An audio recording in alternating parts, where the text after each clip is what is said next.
ಇದು ನಮ್ಮ ಗೋವಾ ಟ್ರಿಪ್ನ 2ನೇ ವಿಡಿಯೋ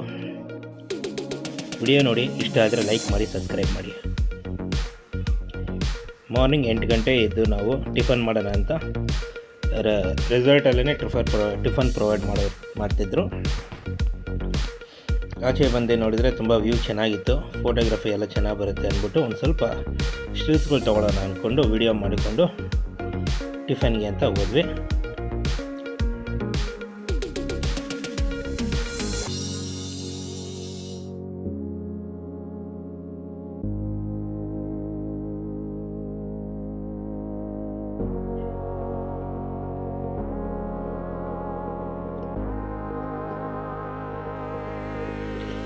ನಾವು ನೈಟ್ ರೂಮಿಗೆ ಬಂದಿರೋದ್ರಿಂದ ಸ್ವಿಮ್ಮಿಂಗ್ ಪೂಲ್ ಇರೋದೇ ನಮಗೆ ಗೊತ್ತಿರಲಿಲ್ಲ. ನೋಡಿದ ತಕ್ಷಣ ಭಾಳ ಖುಷಿ ಆಯಿತು.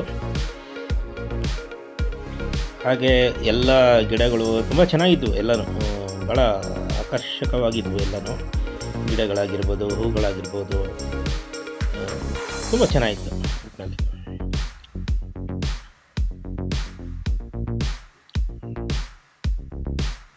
ಇದು ಟಿಫನ್ ಲಾಂಚಲ್ಲಿ ರೆಸಾರ್ಟಲ್ಲಿ ಇದ್ದಿದ್ದು. ಟಿಫನ್ ಮುಗಿಸ್ಕೊಂಡು ನಾವು ಕಾರ್ ಹತ್ಕೊಂಡು ಬೀಚ್ಗೆ ಹೋಗೋಣ ಅಂತ ಹೋದ್ವಿ. ನೆನ್ನೆ ನೈಟ್ ಹೋಗಿದ್ವಲ್ಲ ಕೆಲಂಗೋಟ್ ಬೀಚ್ಗೆ, ಅದನ್ನು ಬೆಳಗ್ಗೆ ಹೋಗಿದ್ವಿ ನಾವು. ಇಲ್ಲಿ ದಾರಿ ಅಂತೂ ತುಂಬ ಚೆನ್ನಾಗಿತ್ತು.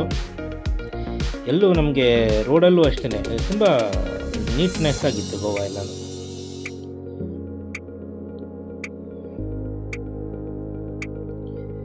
ಇದೆ ನೋಡಿ ಕೆಲಂಗೋಟ್ ಬೀಚ್. ಇಲ್ಲಿ ಬೆಳಗ್ಗೆ ನಾವು ಆಲ್ಮೋಸ್ಟು 9:45 ಬಂದ್ವಿ. 9:45 ಬಂದುಬಿಟ್ಟು ಈ ಥರ ಎಲ್ಲ ಹಟ್ಸ್ ಎಲ್ಲ ಚೆನ್ನಾಗಿತ್ತು, ಹೋಟೆಲ್ ಎಲ್ಲನೂ. ಸರಿ ಅಲ್ಲೇ ಕೂತ್ಕೊಂಡು ನಾವು ಮಧ್ಯಾಹ್ನ ಆಲ್ಮೋಸ್ಟು 1 ಗಂಟೆ 1:30ವರೆಗೂ ಅಲ್ಲೇ ಟೈಮ್ ಸ್ಪೆಂಡ್ ಮಾಡಿಕೊಂಡು, ಬಿಸಿಲು ಜಾಸ್ತಿ ಆಯಿತು ಅಂತ ತಿರ್ಗಾ ನಾವು ಅಲ್ಲೇ ಟೈಮ್ ಸ್ಪೆಂಡ್ ಮಾಡ್ಕೊಂಡಿದ್ವಿ. ಒಟ್ಟಿನಲ್ಲಿ ತುಂಬ ಬಿಸಿಲಿತ್ತು ಮಧ್ಯಾಹ್ನ.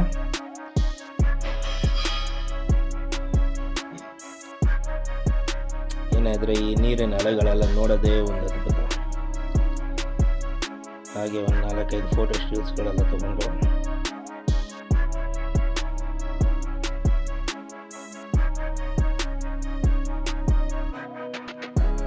ಡ್ರಿಂಕ್ಸ್,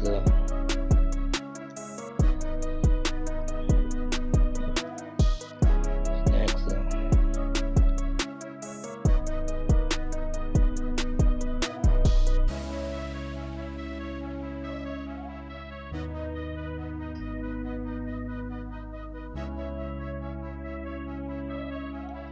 ರೂಮ್ಗೆ ಹೋಗಿ ಯಾಕಂದರೆ ಬಿಸಿಲು ಜಾಸ್ತಿ ಆಗಿಬಿಟ್ಟಿತ್ತು.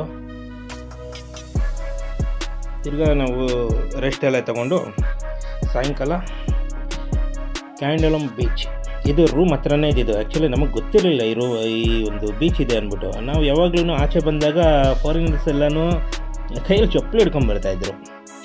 ಏನು ಹಿಂಗೆ ಬರ್ತಾಯಿದ್ದಾರೆ ಎಲ್ಲನೂ ಏನಿದೆ ಅಂದ್ಬಿಟ್ಟು ಜಸ್ಟ್ ನೋಡಿದ್ರೆ ಜಸ್ಟ್ 150 ಕಿಲೋಮೀಟರ್ಸಲ್ಲೇ 150 ಮೀಟ್ರಲ್ಲಿ ನಮಗೊಂದು ಕಲಂಗೋಟ್ ಬೀಚ್ ಅಂತ ಸಿಕ್ತು.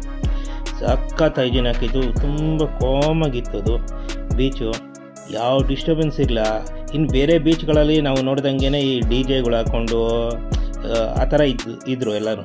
ಬಟ್ ಈ ಬೀಚ್ ಅಂತೂ ತುಂಬ ಕಾಮಾಗಿತ್ತು. ಅವಾಗಲೇ ನಾನು ಶೆಟ್ಟಿ ಮಾತಾಡ್ಕೊಂಡ್ವಿ, ಬೆಳಗ್ಗೆ ಏನೇ ಆದರೂ ಇಲ್ಲಿ ವಾಕಿಂಗ್ ಬರಬೇಕು, ಬೆಳಗ್ಗೆನೇ ಬರಬೇಕು ಅಂತ ಡಿಸೈಡ್ ಮಾಡ್ಕೊಂಡ್ವಿ. ಆಮೇಲೆ ಈವ್ನಿಂಗ್ ಆಯ್ತಾಯ್ತಾ, ನೈಟ್ ಆಯ್ತಾಯ್ತಾ 7 ಗಂಟೆ ಮೇಲೆ ಎಲ್ಲ ಈ ಹೋಟೆಲ್ ಆಮೇಲೆ ಸ್ಟೇಗಳು ಇರ್ತಾವಲ್ಲ ಅಲ್ಲೆಲ್ಲ ಲೈಟ್ಗಳು ಹಾಕಿದ್ರು. ತುಂಬ ಚೆನ್ನಾಗಿತ್ತು ನೋಡಿ.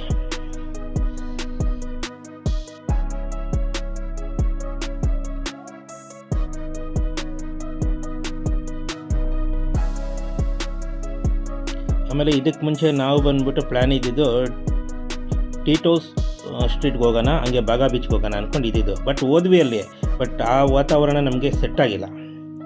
ತುಂಬ DJ ಸೌಂಡ್ಗಳು, ಆಮೇಲಿಂದ ಅಲ್ಲಿ ಅಕ್ಕಪಕ್ಕ ಪಬ್ಗಳು, ಅದು ಯಾಕೋ ನಮಗೆ ಮನಸ್ಸಿಗೆ ಇಷ್ಟ ಆಗಲಿಲ್ಲ ಅದು. ಸರಿ ಬೇಡ, ತಿರ್ಗಾ ವಾಪಸ್ ಇಲ್ಲೇ ಬರೋಣ ಅಂದ್ಬಿಟ್ಟು ಬಾಗಾ ಬೀಚ್ಗೂ ಇದಕ್ಕೂ ಒಂದು 7 ಕಿಲೋಮೀಟರ್ಸ್ ಏನೋ ಡಿಸ್ಟೆನ್ಸ್ ಇದೆ. ಆಮೇಲೆ ಈ ಬೀಚ್ಗೂ ನಮ್ಮ ರೂಮ್ಗೂ ಜಸ್ಟ್ ಒಂದು 150 ಮೀಟರ್ಸ್ ಏನೋ ಇದ್ದಿದ್ದರಿಂದ ಇಲ್ಲೇ ಊಟ ಎಲ್ಲ ಮುಗಿಸ್ಕೊಂಡು ಬೈ ವಾಕು ನಾವು ರೂಮ್ಗೆ ಹೋಗಿ ಸೇರ್ಕೊಂಡ್ವಿ. ಆಲ್ಮೋಸ್ಟ್ ಅಷ್ಟೊತ್ತಿಗೆ ಟೈಮ್ ಬಂದುಬಿಟ್ಟು ಆ್ಯಸ್ ಯೂಶುವಲ್ ಮಾಮೂಲಿ 12-12:30 ಆಗಿತ್ತು. ಅಲ್ಲಿಗೆ ಇವತ್ತಿನ ವಿಡಿಯೋ ಇಲ್ಲಿಗೆ ಮುಗಿಸ್ತಾ ಇದ್ದೀನಿ.